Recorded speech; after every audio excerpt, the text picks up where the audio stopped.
What's up, Blue Jays Nation? You're locked into Jays Central, and we've got a fascinating development to break down today that might surprise a lot of you. Before we jump into this story, do me a quick favor and smash that like button. It genuinely helps this channel reach more passionate Blue Jays fans, and it only takes a second. Also, stick around because we're going to explore every angle of this potential move. And trust me, you'll want to hear the full breakdown before forming your opinion. So here's what's happening. Despite already making significant pitching upgrades this offseason, reports are surfacing that Toronto might not be finished adding arms to their rotation. I know what you're thinking. The rotation already looks stacked, so why would management continue pursuing starting pitchers? That's exactly the question we're going to answer today, and the reasoning might actually make more sense than you initially think. Let's establish the context first. Toronto's front office has been extremely aggressive this winter, prioritizing pitching depth as a cornerstone of their championship strategy. They've already secured multiple quality arms through various moves, transforming what was a question mark into a legitimate strength. On paper, it appears they have more than enough starting pitching to compete with elite teams. Yet credible insiders are suggesting the Blue Jays could still be in the market for another significant addition. One name being floated is a pitcher who spent last season in the National League West. This right-hander brings a proven track record of durability and reliability, having logged 30-plus starts in 3 of the past 4 seasons. In today's game where pitchers are increasingly fragile and 5-inning outings are becoming normalized, finding someone who can consistently eat innings is incredibly valuable. That kind of workload capacity takes pressure off the bullpen and gives your team a chance to win every 5th day. Now, his surface-level statistics from last season might not immediately jump off the page. He finished with a record barely above 500 and an ERA approaching 5. But context matters enormously when evaluating pitching performance. Park factors, defensive support, run support, and sequencing luck all influence traditional metrics. Smart organizations look beyond wins and losses to assess true talent level, and this pitcher's underlying metrics suggest better performance than his results indicated. What makes this potential target particularly intriguing is his track record of success in recent seasons. Just 2 years ago, he earned All-Star recognition for dominant performance. That caliber of achievement doesn't disappear overnight. Pitchers go through fluctuations, facing mechanical issues, tipping pitches, or simply experiencing bad luck with balls in play. The question for evaluators is whether last season represented true decline or temporary regression that can be corrected. Before we continue, I need to hear from you in the comments. Drop your thoughts right now. Should Toronto pursue additional starting pitching even with their rotation already looking solid? Or should they focus resources elsewhere? There's no wrong answer. I genuinely want to know what the Jays Central community thinks about this approach. Here's why adding another starter could make strategic sense despite apparent depth. Baseball seasons are marathons, not sprints. Injuries happen with alarming regularity, especially among pitchers who throw 100 pitches every 5 days.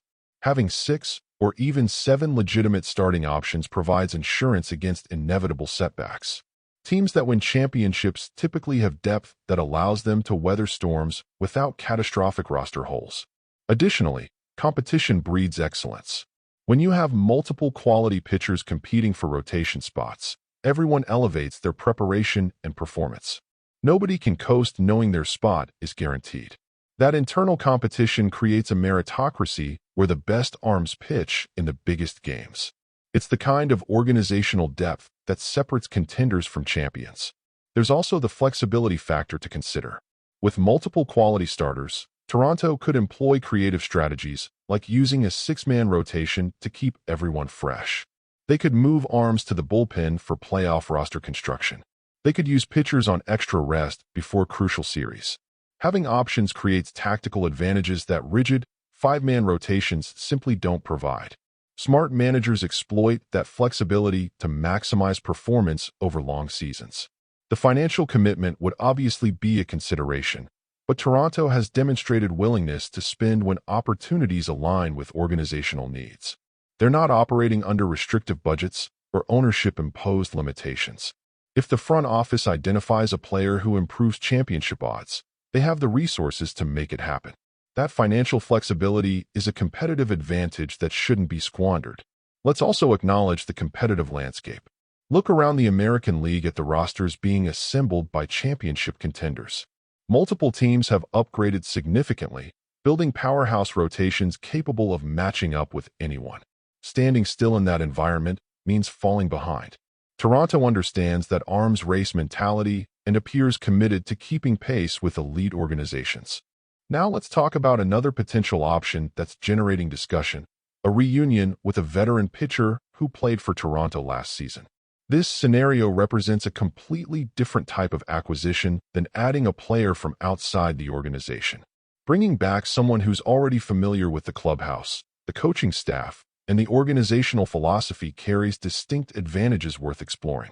This veteran is 41 years old, which immediately raises questions about durability and effectiveness. But here's what makes this situation unique. He just demonstrated in the playoffs that he can still pitch at a high level when it matters most. In 3 postseason starts, he delivered quality innings that helped Toronto advance deep into October. That recent success provides evidence that age hasn't eroded his ability to compete against elite competition in high-pressure situations. The playoff performance was particularly impressive considering he struggled somewhat during the regular season. His ERA approached 5.2 over 17 starts, which is well below his career standards. But October baseball is entirely different from April and May. The lights are brighter, the margin for error is smaller, and experience becomes exponentially more valuable. This pitcher rose to that challenge, showing the competitive fire that's defined his Hall of Fame career. According to credible reporting, this veteran isn't rushing into his next decision. At this stage of his career, he can afford to be selective about opportunities.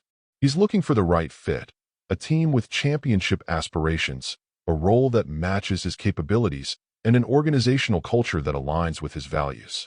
That patient approach might actually benefit Toronto if they're genuinely interested, as it removes the pressure to make a hasty decision. The comparison to a previous situation involving another legendary pitcher is instructive here. Years ago, a different future Hall of Famer waited until early May before signing with a contender for what turned out to be his final season. That delayed signing allowed him to find the perfect fit while staying fresh for the stretch run. There's precedent for this strategy working brilliantly for both player and team. Make sure you've hit that like button if you're finding this analysis valuable, and drop a comment telling me your honest opinion.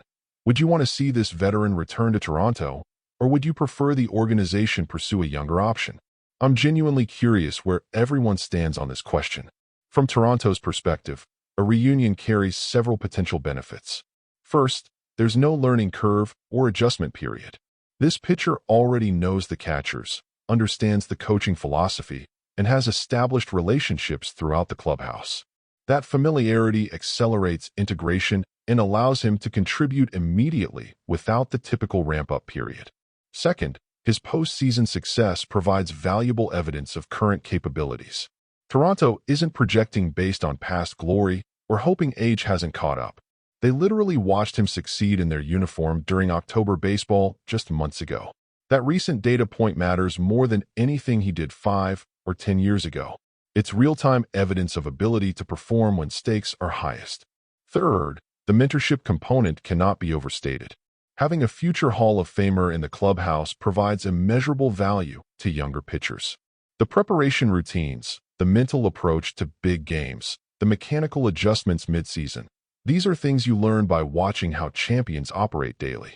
Toronto has invested in young pitching talent throughout their system, and giving those prospects access to this kind of wisdom could accelerate development trajectories. The financial terms would presumably be team-friendly given the player's age and the timing of any potential signing. Toronto wouldn't be bidding against multiple suitors willing to guarantee massive money for multiple years. They could structure a deal that rewards performance while limiting downside risk if things don't work out. That asymmetric risk-reward profile makes this type of signing attractive from a front office perspective. There's also something to be said for organizational continuity and stability. Constant roster turnover disrupts chemistry and forces players to constantly adjust to new teammates. Bringing back familiar faces creates consistency that can benefit team cohesion. Baseball clubhouses function better when there's a stable core of players who understand each other and have shared experiences. The durability question is legitimate and can't be ignored. 41-year-old pitchers face injury risks that younger arms don't encounter.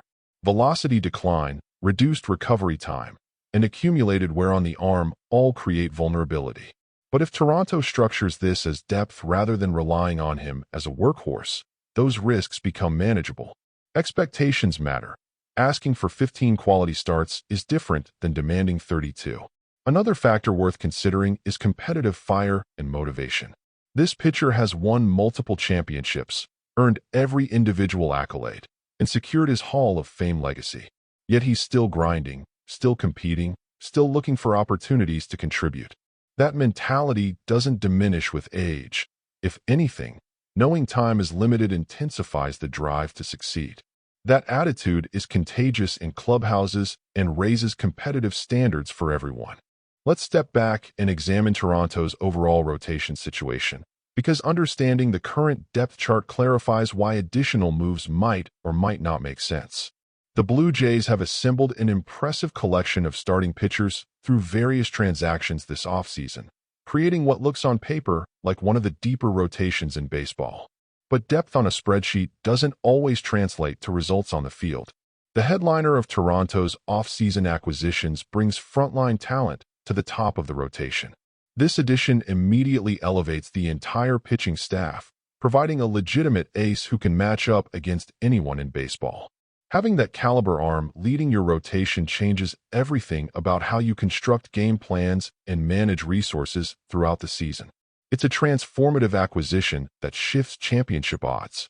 Beyond that marquee signing, Toronto has secured multiple other arms who bring different skill sets and profiles. One is a veteran coming off injury who, when healthy, has pitched at an elite level. The recovery timeline and effectiveness coming back from that injury remain question marks, but the upside is undeniable. If he returns to form, Toronto has an incredible value acquisition. If not, they have depth to absorb that disappointment. Another arm in the rotation is a young pitcher who flashed brilliance last season but remains relatively unproven over a full major league season. The talent is evident, but consistency and durability over 30-plus starts are still being established. These types of pitchers can break out and become stars, or they can struggle with the increased workload and expectations. It's impossible to predict with certainty which outcome materializes. The existing veteran presence in the rotation provides stability and experience. This pitcher has logged multiple seasons of quality performance and knows what it takes to succeed over the marathon of a baseball season. He won't blow hitters away with elite stuff, but he understands how to navigate lineups, make adjustments, and give his team a chance to win. That consistency is invaluable for rotation balance. Before we go further, hit that like button if you haven't already, and drop a comment telling me which pitcher in Toronto's rotation you're most excited to watch this season. Is it the new ace? The comeback candidate? The young breakout prospect? I want to hear what gets you hyped. There's also the question of a pitcher who might begin the season in the minor leagues despite having shown major league capability. This creates an interesting decision point for management. Do you carry that arm in the big leagues as depth, or do you let him start regularly in AAA to stay sharp? Both approaches have merit depending on how you value immediate depth versus long-term development. When you lay out all these options, you can see why adding another arm might actually make sense. Yes, there are multiple pitchers competing for rotation spots. But how many can Toronto truly count on for 30 quality starts? Injuries, ineffectiveness, and regression are constants in baseball. Having 7 or 8 viable options means 5 good ones will be available when it matters most. Championship teams consistently demonstrate this principle. Look at recent World Series winners, and you'll find organizations with incredible pitching depth. They don't just have 5 guys. They have waves of quality arms that can absorb injuries and performance dips without catastrophic consequences. Building that depth requires investment and aggressive roster management. There's also the tactical flexibility that depth provides. With multiple quality starters, Toronto could implement a 6-man rotation during stretches of the season to keep everyone fresh. They could strategically skip a struggling pitcher's turn without creating a roster crisis.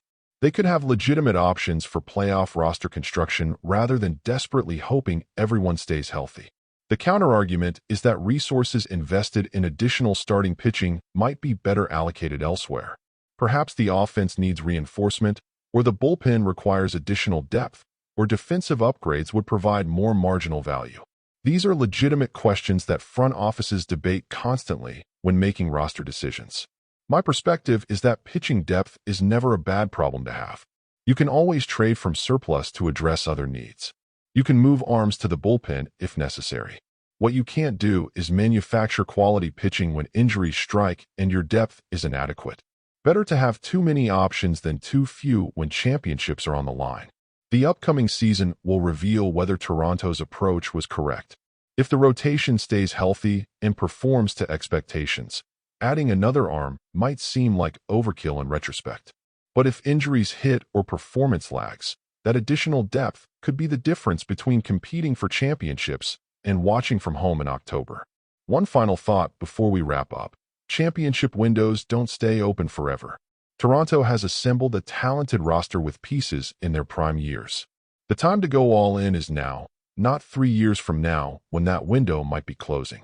If adding another quality arm improves their championship odds even marginally, it's worth exploring regardless of how the depth chart currently looks. All right, Blue Jays Nation, that's the complete breakdown of Toronto's pitching situation and potential additions. Before you go, 3 things. First, hit that like button if this deep dive provided value. It genuinely helps the channel grow. Second, subscribe if you want comprehensive Blue Jays coverage all season long. Third, and most important, drop a comment with your take. Should Toronto add another pitcher? And if so, which option makes the most sense? I read every comment, and I love engaging with this community. Thanks for rocking with Jays Central, and let's go Blue Jays.